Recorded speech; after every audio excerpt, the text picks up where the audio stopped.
good morning everyone. O ayan, nasa ano po tayo sa Akihabara Station. Sa harapan po ng Akihabara Station. Ito po sa labas, ayan. Merong mga ano dyan, ano ba tawag dito? Mga appliances, yung tindahan ng mga appliances, gadgets, dyan sa loob. Pero hindi na po ako pumasok.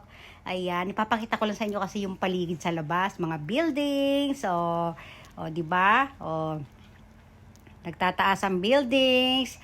Maraming taong nagtatawiran, ayan o. At higit sa lahat ito, ang pinaka-highlight dyan, ang dami pong anong tawag dyan, gatcha-gatcha. Yung cup, ano tawag doon? Sa ano, basta may lamang laruan sa loob, bilog siya. Ayun, gatcha-gatcha ang tawag dito sa Japan. O ayan, iba't ibang klaseng mga laruan at mga souvenir items ng Japan. O ayan, makikita lang yan sa may harapan ng Akihabara Station, sa tapat ng Yodobashi.